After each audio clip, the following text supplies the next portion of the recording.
Now, Roland DeVoe, in his article on the right and wrong uses of archaeology, this is in Essays in Honor of Nelson Gluck, another fabulous Bible lands explorer as well as a biblical archaeologist.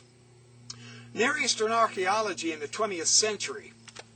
Roland DeVoe's main text is used these days for a correct approach to biblical archaeology. And it's not what you think. He shows on a realistic issue what we can and cannot know and what we can and cannot do with biblical archaeology.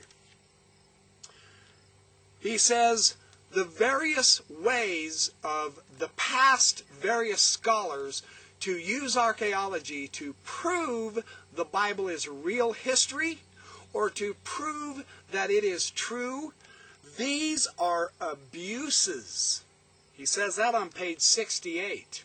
He specifically lists Charles Marston's book, The Bible is True, and the bestseller of Werner Keller, The Bible as History. He says that's not the proper use of biblical archaeology, folks. Nor is it the proper use or understanding of biblical history either. It must be understood, this is on page 68, Roland DeVoe, anybody who studies biblical archaeology, the Dead Sea Scrolls, or anything of that nature is going to recognize this name. He is the dean of biblical scholarship and the Dead Sea Scrolls. It must be understood that archaeology cannot prove the Bible. The truth of the Bible is of a religious order. It speaks of God and man and their mutual relations with one another.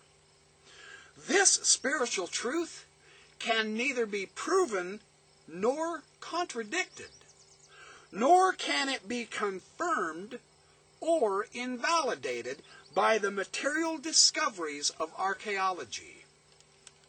And that is the essential essence of the entire Bible anyway, as far as that goes. The faith of Israel in its God was founded on the interventions of this God in Israel's history.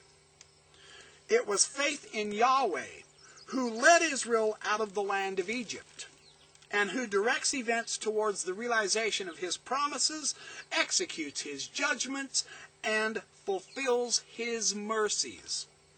What the Bible recounts is a sacred history. It provises a religious interpretation of history. The Bible itself is a religious interpretation of history, one that, again, archaeology can neither confirm or invalidate. Archaeology can assist us only in establishing the facts that have been so interpreted. But the manner in which they are reported and the amount of interpretation varies greatly. There is no proof going on here. DeVoe also says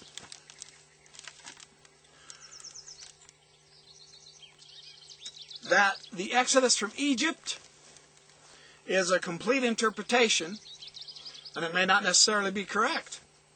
He also says that the conquest of Jericho and Ai have serious difficulties. He also suggests that the destruction of Jerusalem is also a holy war in which Nebuchadnezzar is Yahweh's executor of judgment, but that it is an illusion to attempt to force all these cases into the same historical category. They are not necessarily history. The first duty of the historian is to undertake a critique of these narratives and to determine which each contains. Whatever the result, he is obliged to acknowledge that it is only his interpretation of a reality which he is incapable or unable to recover. It would be naive to think that because archaeology occupies itself with realia, that it is more objective and hence it is nearer to historical reality. Actually, Archaeology's results cannot be appropriated by the historian until they are first interpreted. It's amazing. He says, archaeology is no more objective and closer to historical reality than any other discipline. Page 69. DeVoe goes on to notice that the archaeology remains have even a greater disadvantage than the written records because they are mute. Now, isn't that what we read in G. Ernest Wright also? Yes, it is. Roland DeVoe says the same thing. And thus they require interpretation. If they concern periods prior to writing, they will never permit us to reach more than a sketchy and anonymous approximation of history. They do not prove the written record true. Now, page 70, he has some very interesting things to say here also that I think are worth noting. One and the same archaeological fact or one and the same text may allow a choice among several historical interpretations. The proper interpretation is then the one in which both ancient witnesses are in accord. But the judgment of the historian may be influenced and warped by the preference which he gives either to archaeology or the texts. If you prefer archaeology, your judgment will be warped. If you prefer the texts, your judgment's going to be warped. That's fascinating, isn't it? Our bias comes into play. He may also be tempted to produce an artificial harmony between archaeology and the written texts by giving to the archaeological facts or to the texts a meaning which they do not have. This has happened in the past with archaeological information. It's happening today as far as that goes.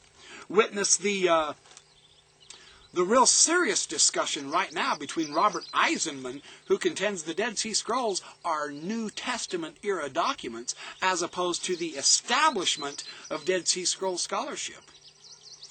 Nothing settled yet with the Dead Sea Scrolls either. And the interpretation changes the meaning of the Dead Sea Scrolls. They in and of themselves don't prove or disprove anything, but the interpretations vary, and they are incredibly interesting. Very important to understand the differences.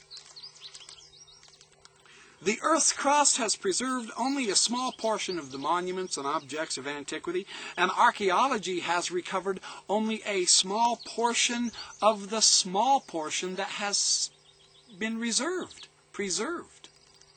We have very little. Those texts which we represent are only a very small part of that which was written. We don't have all the writings yet either. We have no finality in archaeology, folks. The archaeology can mitigate the silence of the ancient texts to a certain degree, but one must also admit that lack of archaeological evidence would not be sufficient in and of itself to cast doubt on the affirmations of the written witnesses. I'm going to say this again. Roland DeVoe, the dean of biblical archaeologists and the Dead Sea Scrolls, he says the lack of archaeological evidence is not sufficient to cast doubt on the affirmations of the written witnesses, the texts.